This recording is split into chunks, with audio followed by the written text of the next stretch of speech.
Gente interessante compartilhando experiências extraordinárias. Um olhar diferente sobre temas do nosso cotidiano, na perspectiva de quem tem muito o que dizer. Leve, reflexivo e inspirador.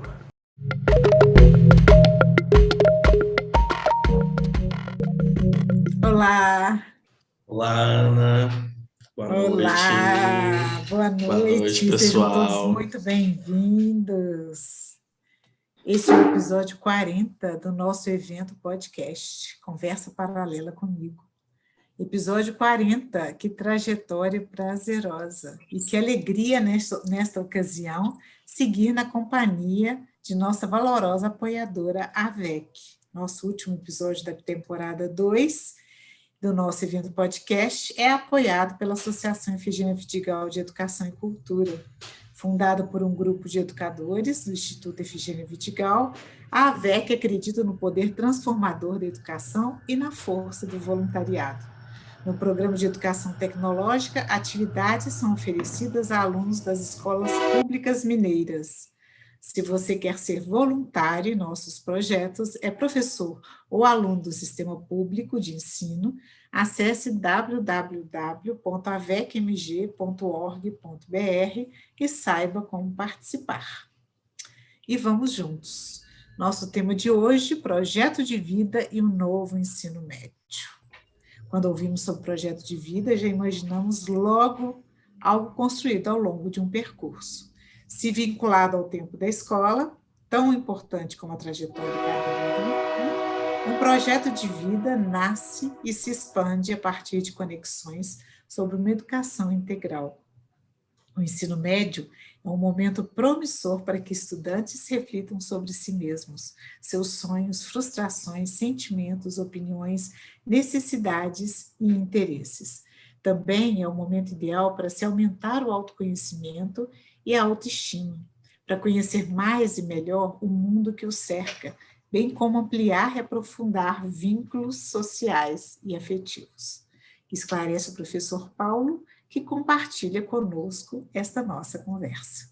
Neste contexto, orientado pela nova BNCC, o projeto de vida que busca propiciar momentos de diálogo, conhecimentos de direitos e deveres, defesa de pontos de vista que respeitem a pluralidade de ideias e que promovam os direitos humanos de inventar, criar, intervir na realidade e empreender projetos presentes e futuros. E como isso pode acontecer? De que forma se implementa no novo ensino médio? Quem está aqui para conversar conosco, então, o professor Paulo Henrique. Boa noite, professor. Boa noite, Ana. Boa noite, pessoal. Obrigado pelo carinho, pelo convite. É um prazer gigantesco estar aqui e poder bater papo, compartilhar um pouquinho de conhecimento, trocar ideia, né? Lembrando sempre de Paulo Freire, o conhecimento ele é uma construção, nunca uma estrada pronta, né? Então é com muita alegria que eu aceitei o convite, o desafio, né? E estamos aqui. É isso aí. Eu fico feliz de você ter mencionado Paulo Freire logo de início. Eu sou uma grande fã e admiradora. Ele está sempre aqui comigo, ó, na minha canequinha, às vezes na minha camisa. Não tem como não falar de educação e não falar dele, né?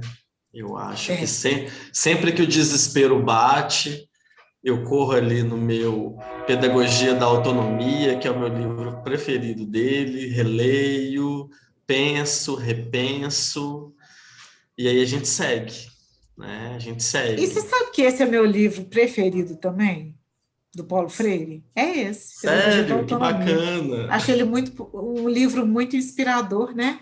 É um livro simples, um alento, né, próximo. Ana? Dá uma esperança. Quando você lê, você fala, olha, é isso aí, gente. É isso aí. Vamos lavar o rosto, juntar os cacos e levantar, porque amanhã é outro dia, né? E a nossa posição é uma posição de luta, né? Assim como a dele também foi. Sim. Eu vou falar um pouquinho sobre você, Paulo Henrique. Paulo, deixa eu falar Paulo Freire. Quem me dera, quem me dera. O Paulo de Cá é bacharel em Humanidades e licenciado em Geografia pela Universidade Federal dos Vales do Jequitinhonha e Mucuri, O FVJM. Cursa atualmente mestrado em Desenvolvimento Social na Universidade Estadual de Montes Claros, Unimontes, e atua na educação básica desde 2012. É professor efetivo de Geografia nas redes estadual e municipal de ensino de Divinópolis, Minas Gerais. E em 2021, assumiu o projeto de vida como professor coordenador, articulando em conjunto os demais conteúdos, a construção de conhecimentos, o desenvolvimento de competências, habilidades e a formação de atitudes e valores no ensino médio. Quero aproveitar a oportunidade e enviar um abraço apertado aos professores de língua portuguesa da rede pública da Superintendência Regional de Divinópolis, com quem tenho tido boas conversas sobre redação, pela parceria com o Centro Universitário UNA, sob a direção de Cíntia Rocha. Boa noite novamente, Paulo. Nossa, gente, depois dessa apresentação, né? Então, sabe o que eu gostaria de começar pelo trabalho que você desenvolve hoje? Eu quero começar de trás para frente. Começando. Vamos lá? O que é isso? Coordenador do projeto de vida. Acho genial isso. Como você disse aí, né, eu trabalho com educação básica há quase 10 anos e hoje eu tenho, né, o meu cargo na rede estadual, o meu cargo na rede municipal. Na rede estadual eu trabalho numa escola estadual Dona Antônia Valadares, que é uma escola que atende apenas ao ensino médio. É a única escola da cidade que tem essa exclusividade e é a maior também, né? Se a gente pensar apenas o contingente aí de alunos nessa etapa, né, nos anos finais aí da educação básica. E, há 4 anos atrás, os colegas educadores aí, vocês já devem ter ouvido as discussões em torno aí da nova BNCC, a Base Nacional Comum Curricular, que foi promulgada propondo transformações, reformas estruturais, curriculares no ensino médio, né? Então, algumas escolas, principalmente as escolas da rede particular, já estão implementando essas modificações. E uma das propostas, né, é o surgimento aí do projeto de vida enquanto uma das competências gerais da educação básica, né? Então, ele surge como um dos pilares propostos aí pela nova BNCC. Em algumas escolas, o projeto de vida ele já é uma disciplina, mas na rede pública de ensino, como a gente ainda está em processo, né, o projeto de vida ele existe desde o ano passado, no noturno, né? O Dona Antônia ele funciona e atende os 3 turnos, matutino, vespertino e noturno, e desde que eu cheguei na escola eu sou professor, né, atuo no noturno, que é um turno diferenciado, né? Os meus colegas aí que atuam também no noturno vão entender exatamente bem o que eu estou colocando aqui, né? A maioria dos alunos trabalha durante o dia, né? Já são arrimos de família, já tem outras responsabilidades. Então, é um turno onde a gente tem que ter um olhar diferenciado sobre esse aluno. E aí, o ano passado, né, o governo do estado de Minas Gerais, ele criou como um projeto complementar o projeto de vida, que equivale aí a uma carga horária anual de mais ou menos 133 horas. E ele tem, então, né? Quando você leu a apresentação, eu pensei, gente, a função do professor articulador, ela é quase messiânica, né? É uma responsabilidade muito grande você estar em diálogo contínuo com todas as áreas do conhecimento, todas as disciplinas, e, né, nesse desafio da transversalidade, propor ambientes de reflexão, ambientes de debate, troca de conhecimento, acerca, principalmente, Ana, hoje, dos anseios, né, que afligem aí os nossos alunos do ensino médio. Então, o projeto de vida ele surge nessa proposta da nova BNCC de tentar discutir também dentro do ambiente escolar quais são as minhas perspectivas, né? O que é futuro? Será que a única possibilidade que eu tenho lá no final do terceiro ano é ingressar numa universidade? Mas espera aí, eu já trabalho, eu já estou dentro do mundo do trabalho, já tenho, né, possibilidade de crescer dentro de uma empresa. Então, o projeto de vida ele surge como uma possibilidade, né, de articulação mesmo dentro do espaço escolar, da comunidade escolar, de debater com os estudantes do ensino médio e tentar, né, clarear um pouco, mitigar os anseios, para que eles possam traçar, construir realmente um planejamento, né? Passando aí por conceitos e temas como identidade, cidadania, autoconhecimento, carreira, mundo do trabalho, né? Onde eu me encaixo, né? Quem eu sou, por mais filosófica e ampla e complexas que sejam essas perguntas, essas questões, né? A gente precisa, né? Os nossos alunos estão cada vez mais ansiosos, mais angustiados, se sentem mais cobrados. E eu acredito que nos próximos anos, né? A BNCC ela foi promulgada em 2018, as reformas precisam ser implementadas até 2022. Nós acreditamos que a partir do ano que vem o projeto de vida ele abarque não apenas o noturno, mas os outros turnos, né, das escolas estaduais também.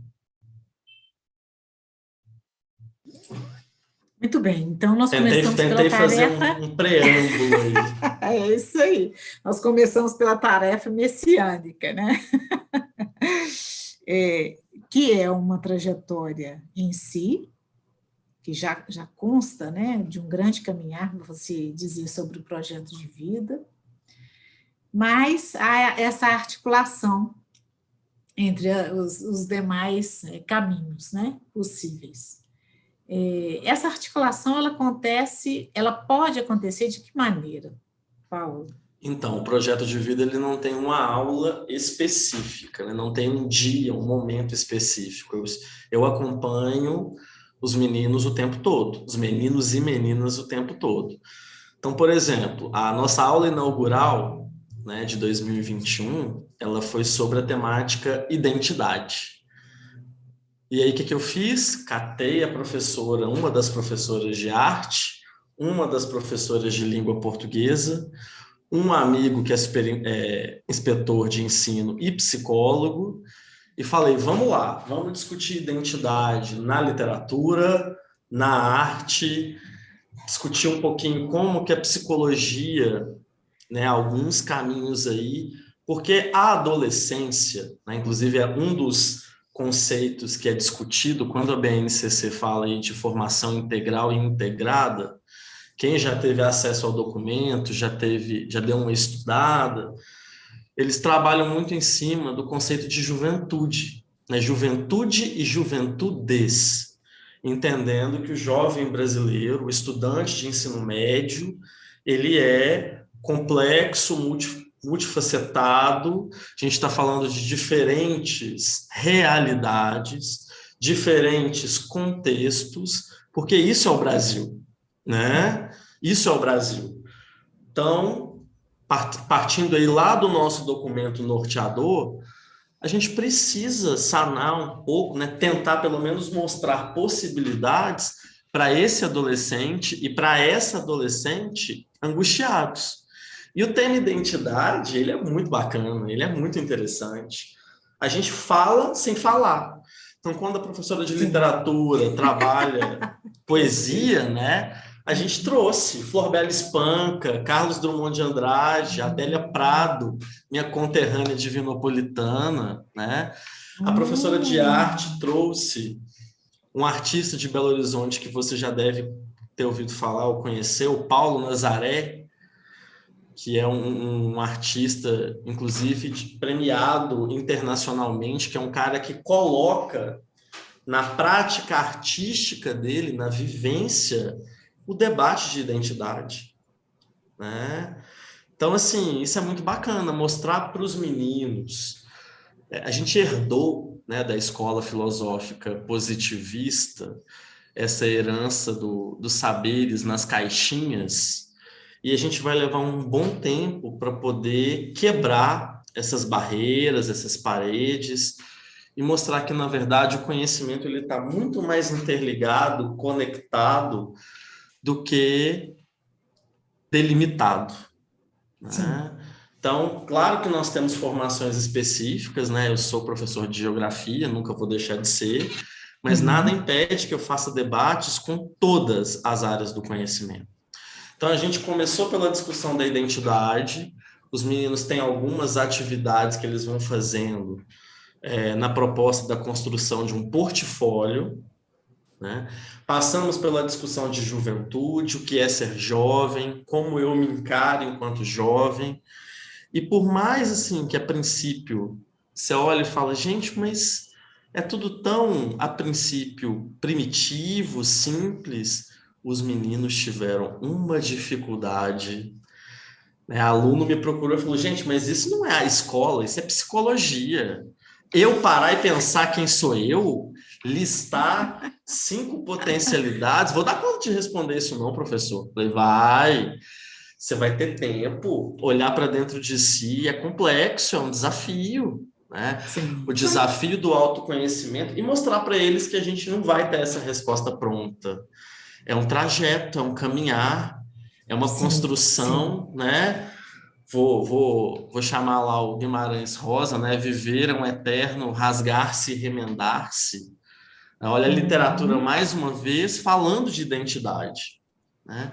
Então, entendendo que a nova BNCC ela surge, né, na tentativa de responder a esses anseios de uma nova juventude, propor um novo ensino médio, né, aumenta-se a carga horária, nós não estamos mais falando de disciplinas assim, de áreas do conhecimento, estamos falando Sim. aí de percursos, né, formativos. Então, quebrar um pouco essa solidez, né? Talvez seja a palavra que melhor caiba aqui, e trabalhemos agora com uma fluidez, com uma dinamicidade, uma Ótimo. organicidade, né? Sim. Organicidade também é uma palavra muito boa. Sim. Ótimo. E Isso aí. se a gente for tentar acompanhar, né, os debates que atualmente ocorrem na pedagogia a nível mundial, se a gente for trazer para o Paulo Freire, não sai de moda, né? Ele já previu muito do que a gente está discutindo, debatendo e implementando. Mas se pegarmos Edgar Morin, né, Manuel Castells e Boaventura de Souza Santos, que são caras aí que discutem temas totalmente conectados à educação, ao ensinar, a maneira como a gente hoje deve enxergar e trabalhar com conhecimento, pensando aí nos jovens, né, do século XXI, nativos digitais, né? A gente precisa, né, esse é um começo. O debate ele é extenso, ele é longo, ele é complexo, mas esse é um começo. Muito bom. Eu tenho pensado aqui, quando você fala de alguns autores que trabalham a ideia da comunicação, e a gente pensar, quando você também traz a perspectiva do perfil da juventude, ou juventudes no plural, né, essa pluralidade, na verdade, a pluralidade sempre existiu, né, Paulo? A gente agora é que está dando nome para isso, né? E Sim, quando a gente dá nome, nomeia, né, denomina, as realidades ficam mais evidentes, né? Eu acho incrível esse poder da palavra. com certeza. Então, os traços, né, de referenciação de um novo documento, de uma nova perspectiva, eles não são apenas registros, são também possibilidades de criação de novas realidades. A palavra é viva, né, Ana? No papel, ela está lá concreta, presa. Quem dá vida à palavra e a transforma, né, em implementação, em construções, somos nós, professores, educadores, todos envolvidos aí nesse processo, né? E através da prática diária, cotidiana, né? Então, assim, eu brinco que eu fico por entender, né? Se não é uma crítica, é só um comentário, mas como a minha disciplina, né, a geografia, ela é uma ciência completamente dinâmica, né? Assim, ela é uma ciência que a cada dia, a cada semana, a cada mês, tomadas de decisão, se a gente para pensar no panorama político, econômico, Sim. sociológico, antropológico, filosófico, né? Tem gente que está ali preso àquela ideia, infelizmente, tecnicista, estanque, né? Nós estamos lidando com jovens, né? Não vou nem usar a palavra só estudantes, mas jovens, extremamente conectados à informação. Hoje, nós, professores, somos muito mais provocadores, articuladores. Sim, né? Mediadores, exatamente. E o nosso papel hoje, penso eu, que mesmo nas áreas das exatas, né, áreas mais duras, como o pessoal coloca, né? Sim. Vou te dar um outro exemplo, se a gente para pensar na matemática. Vários alunos colocam, né? Mas espera aí, eu sei resolver uma equação de segundo grau, mas eu não sei como declarar imposto de renda. Eu não sei os princípios básicos de economia doméstica, de educação financeira. Na verdade, ele sabe. Sim. É que o conhecimento está tão fragmentado na cabeça dele que o que falta é justamente alinhavar, né? Ele sabe calcular, fazer uma regra de 3, porcentagem, né? Mas ele não sabe que ele sabe. Assim Sim. como ele leu Carlos Drummond de Andrade e talvez não reconheça na obra e nos poemas, né, os conceitos pelos quais o Drummond passa. Mesma coisa geografia. Eu falo, gente, eu ficava me perguntando quando eu era criança, quando eu ligava a TV, para que nos jornais da manhã eles sempre trazem a cotação do dólar? Por que eles dizem, né, se a Bovespa, a Nasdaq, a Dow Jones fecharam no positivo ou no negativo? Em que aquilo ali influencia a minha vida? Falar de bolsa de valores, liberalismo, capitalismo, é a nossa realidade, né? Então, ou quando a gente vai trazer conceitos conectados aí à política, né? Olha, você pode até ter preguiça, política não é partido, política é entender conceitos como cidadania, né? Entender conceitos como democracia, autoritarismo, totalitarismo, né? Educar é um ato político, né? É isso aí. Eu sempre falo isso com os meus colegas, e isso não quer dizer que você tenha que chegar na sala e falar de candidatos de partidos, né?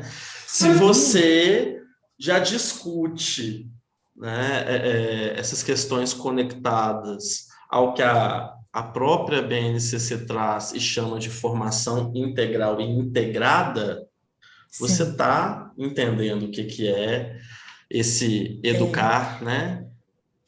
Agora, nunca é demais, né, lembrar isso, né, que a questão do ato político quer dizer uma tomada de consciência, saber tomar decisões a partir de escolhas bem fundamentadas, né, a articulação entre o público e o privado, coletivo e individual. Essa ideia do coletivo é algo, assim, muito interessante, né? A ideia da esfera pública, né? E o que é o político dentro da esfera pública. Sim. A nossa... o até a questão dos impostos, né, Ana? Eu pago imposto. Quanto eu pago? Como eu pago? Onde que esse dinheiro está sendo investido? Né? Eu sempre brinco, falo, olha, O tempo todo nós estamos pagando impostos, né? Onde que está esse dinheiro? A gente precisa saber, a gente precisa para poder cobrar, né? A rua está esburacada, o saneamento básico está precário, porque como a nossa escola, ela é uma escola central, mas principalmente o noturno, ele atende todos os bairros e regiões da cidade. Ah, sim. Nós temos uma pluralidade socioeconômica dentro da escola fantástica. E ter esses debates, né, ter essa discussão num ambiente tão heterogêneo é fantástico. É fantástico. É a tal arena da qual falou Thompson, né? Você deve estar também olhando isso no seu mestrado, né? Que oportunidade boa, né? De fazer o mestrado. Então, Sim, isso mas a ideia é justamente essa, né? Eu quero levar para a minha dissertação, para a minha pesquisa, como essas mudanças curriculares, né, que estão sendo propostas, de que maneira isso está acontecendo, né? Ainda vai ser uma discussão, o mestrado ele dura só 2 anos, né? Então, o resultado em si, talvez eu consiga pescar num futuro doutorado, mas no mestrado a ideia é analisar, né? Os livros didáticos agora também estão passando por mudanças. Existe um livro didático do projeto de vida, né? Que já chegou até a gente para uma análise, possivelmente chegará aí nas escolas a partir do próximo ano. Agora, no ensino médio, não existem mais livros didáticos por disciplina, né? A partir do ano que vem, serão áreas do conhecimento. Então, linguagens, matemática, ciências naturais, ciências humanas e sociais aplicadas. Então, esse diálogo, ele não vai acontecer só comigo enquanto professor articulador do projeto de vida. A gente vai ter que debater entre as áreas de conhecimento dentro ali da unidade escolar e entre as áreas também, né? E isso é fantástico, fantástico. É um movimento muito importante. Ô, Paulo, eu queria voltar numa coisa muito simples, e assim, vou dizer, lá na educação infantil, você acredita? Olha como é que eu estou fazendo as coisas voltando. Comecei do fim da tarefa messiânica. Isso aí. Quero voltar depois à questão do processo internacional de referência, que é a questão do digital, né? Hoje nas juventudes. Mas voltando um pouquinho antes ainda, lá na educação infantil, quando existe a ideia do mapa do eu. Olha só, que coisa interessante, que eu fiquei pensando aqui, né? A gente tem, como nós falamos, o plano num documento. Como trazer esse documento nessa perspectiva de um projeto de vida, né? Que são duas palavras-chave bem densas, né? A questão do projeto e ser um projeto de vida, né? Vem aí muita ideia do propósito, né? Até porque vida, aqui a gente está falando de um conceito filosófico, né? Sim. A gente poderia ficar aqui numa conversa horas só discutindo vida, o conceito de vida, né? Pois é. Então, você imagina projeto de vida para juventude, né? A importância que isso tem, que você está ressaltando desde o início. Mas então, voltando lá nas origens... Você tem a escrita do nome, que é o primeiro texto que você escreve na vida. Então, você está se delimitando no mundo. E você tem a cartografia do eu. Na verdade, você está tentando, né? Vamos colocar o tentando aí. Buscando, né? A cartografia do eu, isso me chamava muita atenção quando eu trabalhei com o ensino fundamental. Essa ideia, né? Então, estou dizendo lá do contorno que é feito da criança quando ela deita numa folha de papel craft e a gente faz aquele contorno, o mapa do eu, a cartografia do eu.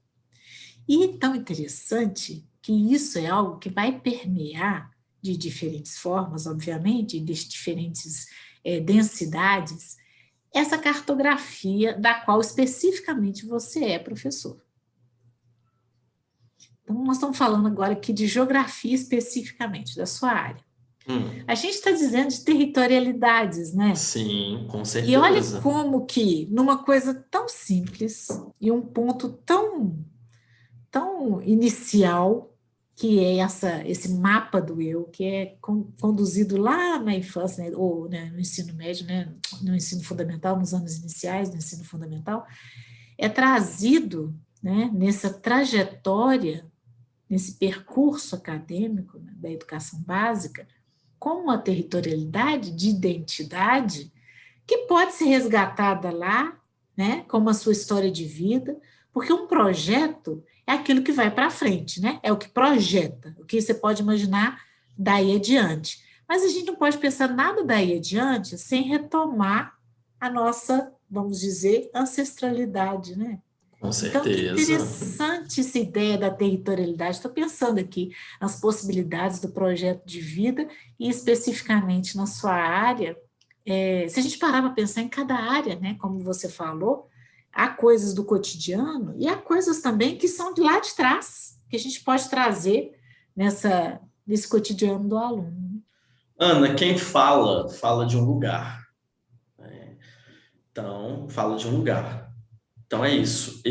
Né, por que cada projeto de vida vai ser único? Porque eu falo de um determinado lugar, como você disse, eu trago em mim, nas minhas vivências e nas minhas práticas, uma determinada territorialidade, né? E aí vamos pensar, o conceito de territorialidade, ele é a junção de outros dois conceitos, território e identidade. O que eu vivencio, o que eu construo, né? Bem fenomenológico mesmo, as experiências pelas quais eu passo, né? Você usou aí uma palavra também que é muito importante, que não tem como a gente não passar por ela, que é a questão da ancestralidade, né? Eu sou alguém, filho de outros alguéms, neto de outros alguéms. Eu trago em mim e na minha prática uma história de vida, né? E histórias de vida de outras pessoas, né? Então, até quando a gente tangencia essa discussão da perspectiva, né? Vários colegas educadores aqui já devem ter ouvido, né? Os meninos de hoje não querem nada, os adolescentes de hoje só querem celular, Netflix. Opa, peraí, será? Será? 10 anos atrás, o estudante de ensino médio era um. Hoje, ele é outro completamente diferente, né? Ele traz outras urgências, outros anseios, né? E são desafios, né? Vou voltar lá no começo, né? A prática educativa, ela é um desafio diário, cotidiano, né? O construir educacional, ele é orgânico, complexo, dinâmico, né?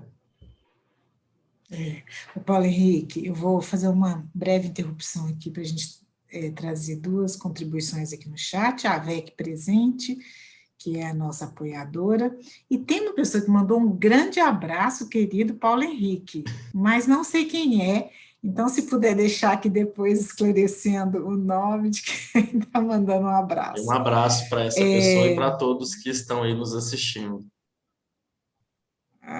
Então, Terezinha Pereira de Castro, da Escola Estadual Laura Epifânio.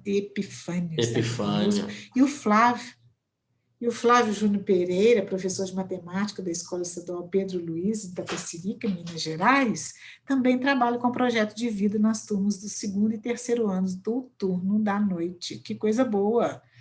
Bacana demais, bem-vindos todos vocês. Fiquem à vontade, viu, para colocar aqui no chat alguma Vamos observação, trocar ideia, trocar experiência. ou relato. Isso, né? Aí, isso mesmo, questões que vocês acham que sejam interessantes, pertinentes para a gente colocar aqui na nossa roda de conversa, tá bom?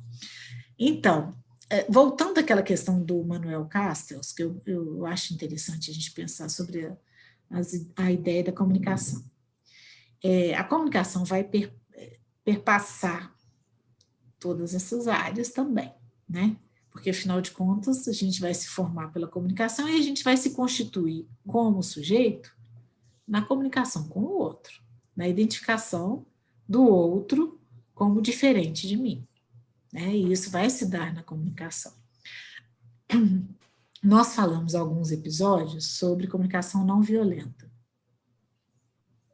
Existe este lugar nas discussões de projeto de vida?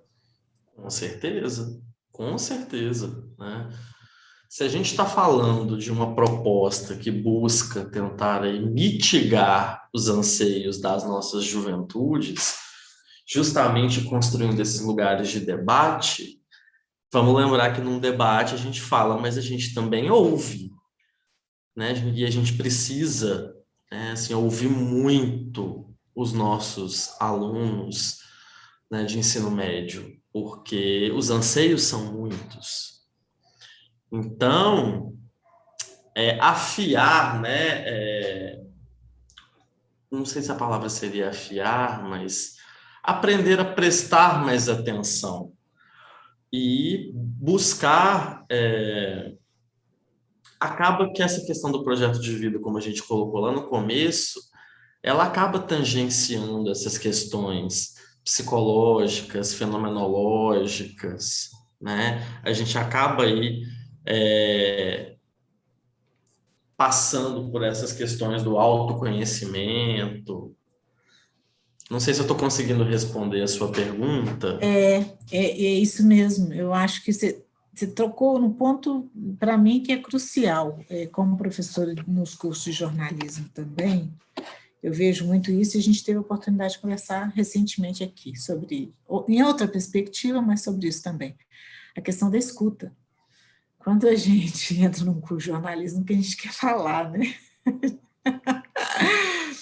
E a comunicação social, o lugar dela é esse mesmo, ela precisa ocupar esse lugar de fala no sentido da oportunidade de informação para as tomadas de decisão.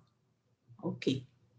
Mas entender a comunicação como escuta, em primeiro lugar, é um desafio nosso cotidiano. E não somente em situações de interação de referência hoje, que é o digital. Não somente, porque às vezes a gente está enviando uma mensagem para uma pessoa que está próxima da gente, mas a gente não conversa, ou dentro de casa, a gente manda uma mensagem. Agora, algo mais complexo ainda é a questão da gente, dessa escuta, né, que você falou muito bem, que é o exemplo de acelerar um áudio, que é uma tecnologia que está sendo disponibilizada, né?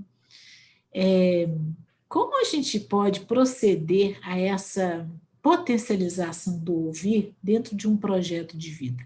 Porque se a gente pensar, né, Paulo, a gente num projeto de vida, a gente está numa perspectiva de aprendizagem constante. Com certeza. Né? Dialógica. Eu estou me formando, então, ainda mais nesse momento, né, de grandes decisões, de tomada de decisões tão importantes, né, apesar de tão novos, às vezes, né, para isso acontecer. E a escuta ela é primordial para que haja realmente essa dialogicidade. E eu ainda faço um outro parêntese no seu apontamento, Ana, que não podemos esquecer que nós estamos num contexto de pandemia. Então, essa questão da socialização das angústias, né, ela também é importante. Então, estamos nós, professores, em casa, encarcerados aí no distanciamento social necessário, e os adolescentes também estão passando pelo mesmo processo. Se antes ele tinha esse contato diário, né, com os colegas, na sala de aula, nos corredores, e essa troca de experiência com os professores, uma troca mais natural, porque ainda que nós tenhamos aula e o contato virtual, a gente sabe que não é a mesma coisa. Porque se eles têm as angústias deles, nós também temos as nossas enquanto professores. Eu tenho um determinado tempo para conseguir vencer uma determinada quantidade de conteúdo, né? E aí é o que você coloca, né? O dialógico, ele se perde um pouco, porque nós ainda estamos nos reconhecendo no meio dessas transformações tecnológicas Sim, pelas quais a pandemia, né?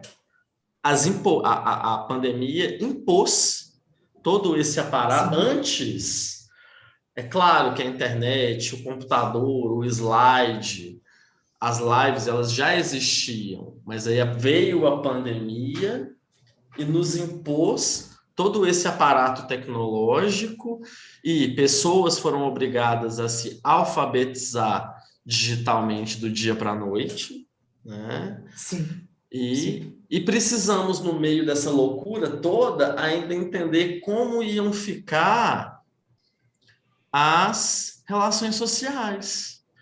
sim, Como que vai ficar esse meu contato com o aluno e o aluno do lado de lá pensando como que vai ficar o meu contato com o professor? Se antes, né, em meio aos debates e às discussões conteudistas, a gente ainda podia, né, é, estabelecer outras conexões e outros debates. A tecnologia, num primeiro momento, nos limitou. Então, a gente ainda está num processo de reconhecimento.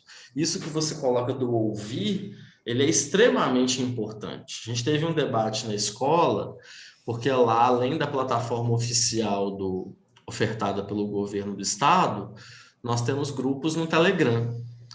E os grupos são abertos. Nós, professores, podemos postar e os alunos também podem postar. E aí eu vi um debate numa reunião há pouco tempo. Ah, não, vamos fechar os grupos porque os meninos estão mandando muita coisa, o que é importante está passando. E aí a gente foi discutir, olha, a gente não pode fechar o grupo, porque o lugar deles desabafarem é ali também. Existem outros sim, canais, mas ali está mais fácil. Até eles entrarem no aplicativo oficial, nos contactarem, né? As pesquisas estão aí para sim, mostrar os níveis de ansiedade, os transtornos ligados aí ao isolamento. O isolamento ele é necessário, tá, gente? Eu não tenho momento algum aqui questionando a importância do sim, distanciamento social, até que todos, eu espero muito em breve, estejamos todos vacinados. Mas até a gente, né, assim, e acredito que eu fale aí sim, por boa parte dos colegas, a nossa profissão é uma profissão extremamente social, né? Você corre de uma sala para outra, de uma escola para outra, de um turno para outro, o tempo todo conversando, e de repente fomos, corredores. fomos inseridos, né, numa outra realidade. Eu brinco, né? Tem uma série da Netflix que eu gosto muito, recomendo para quem não conhece, chamada Black Mirror. É uma série inglesa que depois foi comprada pela Netflix. É uma série onde cada temporada tem poucos episódios. E cada episódio conta uma história. Em linhas gerais, ela discute o seguinte: as consequências dos avanços tecnológicos aos quais nós estamos diariamente sendo submetidos. Sim. E, e aí perguntaram para o criador da série quando que vai sair a nova leva de episódios, e aí ele respondeu numa entrevista: o mundo já está muito Black Mirror. Vamos tentar Que digerir triste. essa realidade? Porque cada episódio que você assiste não é aquela série para você maratonar. Você assiste um episódio, Não, você fica uma é, semana, 15 dias remoendo aquilo, né? é E isso aí, mesmo. e aí ele respondeu: o mundo já está muito Black Mirror. Vamos digerir a Mirror, é realidade, isso né? aí. Isso, concordo, concordo Vamos plenamente. Olha digerir a só, realidade. Terezinha, aqui no chat, está dizendo que também na escola estadual Lauro Epifânio trabalham com projeto de vida nas turmas de EJA e também no ensino médio regular noturno. Quem te mandou um abraço foi Michele Renault, que Ah, está aqui se Michele, identificando no chat, uma e querida. aproveita para perguntar como vai ficar o currículo do ensino médio em relação às disciplinas filosofia e sociologia, entre outras. Um abraço, Michele, uma colega muito querida. Michele, a proposta, né, de mudança curricular da BNCC, ela é muito clara. Na verdade, a carga horária do ensino médio ela vai aumentar, né? Hoje, cada ano do ensino médio tem aí cerca de 800 horas. A proposta é que a partir do ano que vem passe para 1.000 horas. Então, o aluno vai ter um aumento de carga horária aí de 200 horas. Como que vai funcionar? Porque a partir de agora, primeiro, nós não estamos mais falando de disciplinas, nós estamos falando de áreas do conhecimento e de percursos formativos, né?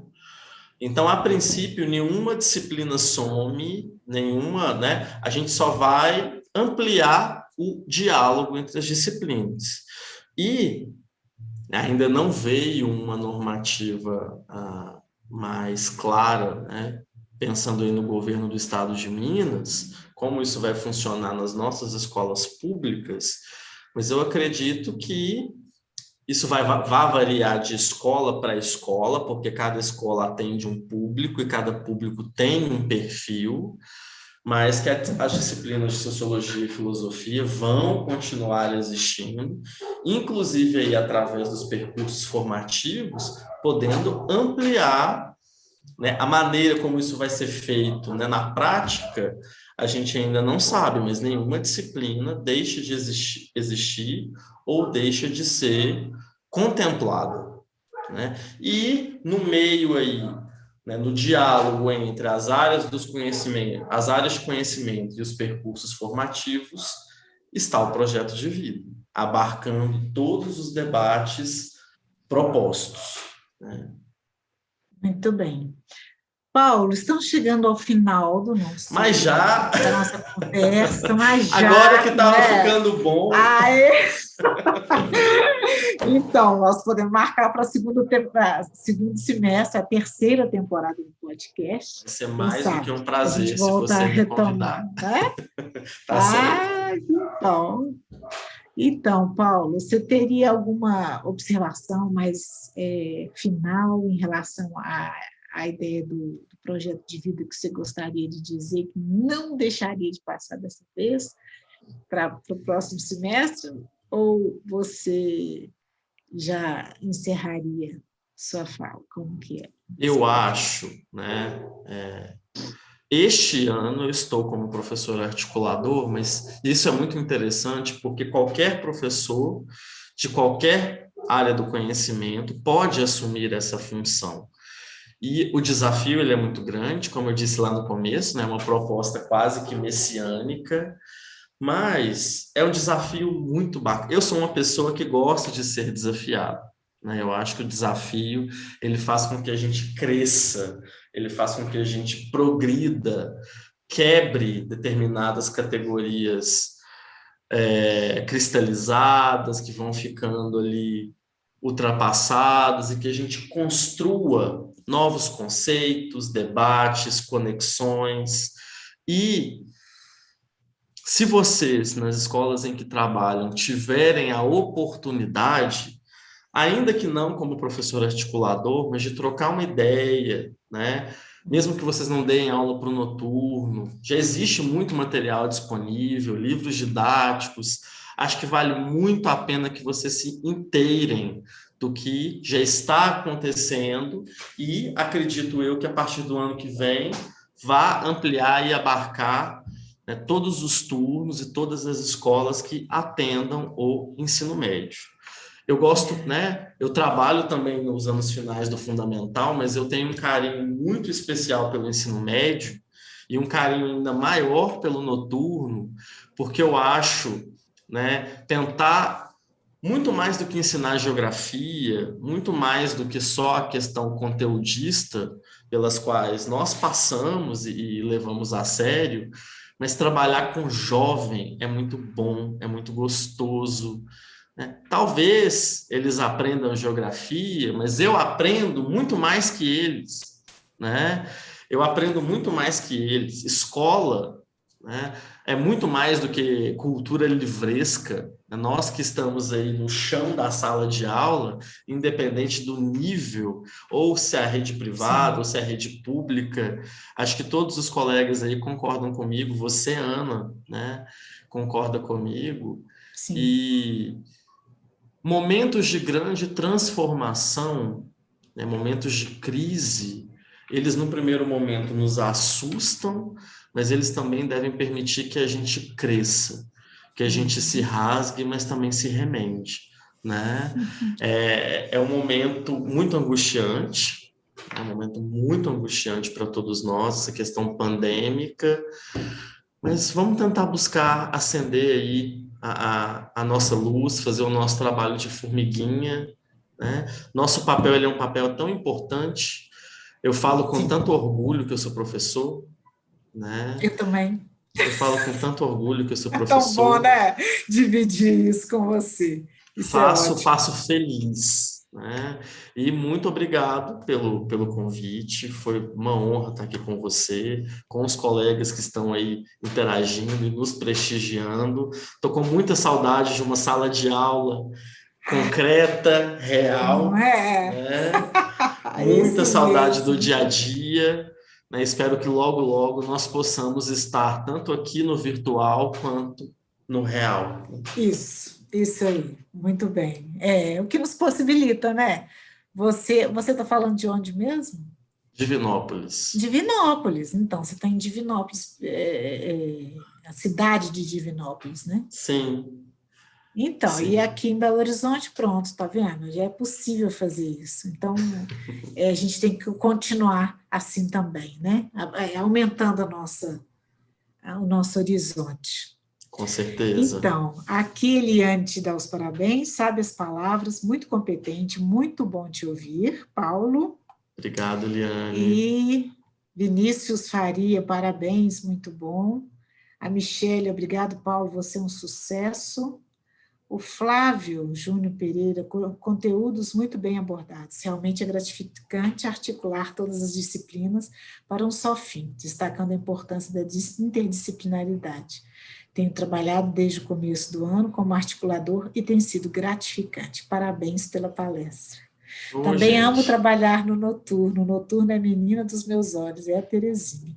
Edilaine agradecendo, Carmelita da Veca te dando os parabéns, professor Paulo, e Nelly também, parabéns, muitos esclarecimentos.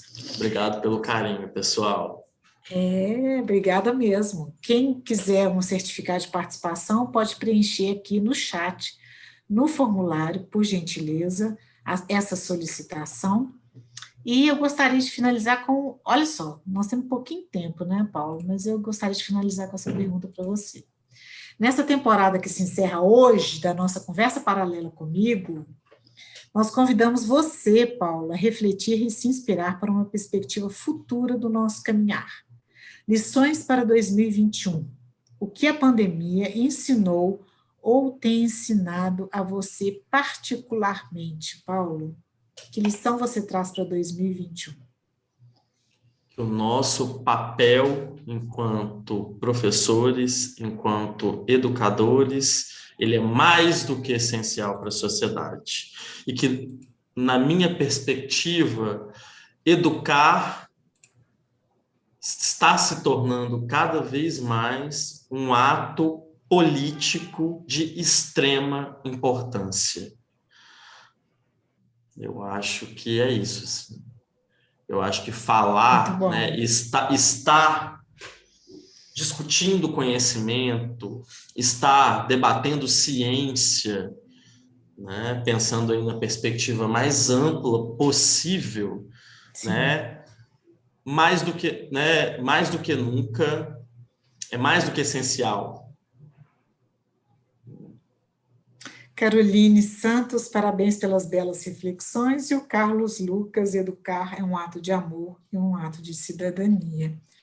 E nosso último episódio, episódio 40 da temporada 2 do nosso evento podcast, é apoiado pela Associação Efigênia Vidigal de Educação e Cultura, a AVEC, a quem muito agradecemos a parceria tão profícua. Foram temáticas relevantes oferecidas ao público mensalmente por convidados muito especiais da AVEC, assim como o Paulo. E sobre a AVEC, é importante ressaltar, as vagas para os projetos sociais da Associação Efigênia Vidigal de Educação e Cultura serão abertas em breve. Acompanhe pelas redes sociais e saiba mais pelo Instagram, @AVECMG. Agradecemos muito a você, professor Paulo Henrique Gonçalves, e a todos os participantes da Conversa Paralela comigo de hoje. E a vocês que nos acompanharam de perto nessa segunda temporada do Evento Podcast. Nosso muito obrigada e até breve. Saímos de férias em julho, mas em agosto estamos de volta, pessoal, com mais conversas, mais temáticas relevantes, mais pessoas interessantes e suas experiências de vida extraordinárias. Quem sabe o Paulo volta para conversar conosco também. Ficamos aqui com saudades já e na oportunidade, siga a nossa página no Instagram, @Conversa Paralela comigo, para a nossa programação de férias. Muito obrigada a todos vocês, foi um prazer e até a próxima. Agradeço, Ana. Tchau, tchau, pessoal.